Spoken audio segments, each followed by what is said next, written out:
நாகை நகராட்சி நடுநிலைப்பள்ளி, திருப்பூண்டி அரசு மேல்நிலைப்பள்ளி, காரைநகர் தொடக்கப்பள்ளி உள்ளிட்ட 5 பள்ளிகளுக்கு விடுமுறை அறிவிக்கப்பட்டுள்ளது. அம்பல் தொடக்கப்பள்ளி, பெரிய நரியங்குடி அரசு தொடக்கப்பள்ளி உட்பட 5 பள்ளிகளுக்கு விடுமுறை அறிவிக்கப்பட்டுள்ளது. இது தொடர்பான கூடுதல் தகவல்களை தருகிறார் செய்தியாளர் மூர்த்தி. இப்ப நாகையில 5 பள்ளிகளுக்கு விடுமுறை அறிவிக்கப்பட்டிருக்கிறது. இது பற்றின விரிவான தகவல்களை சொல்லுங்க.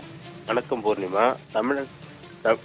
தமிழகத்தில் வடகிழக்கு பருவமழை தீவிரமடைந்த நிலையில் நாகை மாவட்டத்தில் கடந்த 10 நாட்களுக்கு மேலாக விட்டு கனமழை பெய்து வருகிறது. இந்த நிலையில் வங்கக்கடலில் புதிதாக உருவாகியுள்ள காற்றழுத்த தாழ்வு மண்டலம் காரணமாக 3 தினங்களாக நாகப்பட்டினம் மாவட்டத்தில் கனமழை கொட்டி தீர்த்தது. இதனால் மாவட்டம் முழுவதும் சுமார் 100 சென்டிமீட்டருக்கு மேல் கனமழை பதிவாகியிருந்தது. இதனால் முன்னெச்சரிக்கை நடவடிக்கையாக மாவட்ட நிர்வாகம் 68 சிறப்பு முகாம்கள் ஏற்படுத்தப்பட்டு அதில் 12 முகாம்களில் தாழ்வான பகுதியில் உள்ள மக்களை மீட்டு அங்கு தங்க வைத்திருந்தனர். இதனால் 12 முகாம்களில் 1000க்கும் மேற்பட்ட நபர்கள் தங்க வைக்கப்பட்டிருந்தனர்.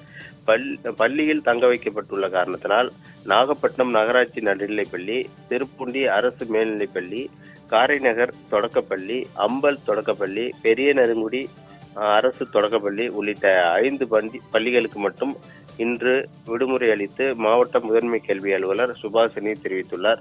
பூர்ணிமா, தகவல்களை பகிர்ந்து கொண்டமைக்கு நன்றி மூர்த்தி.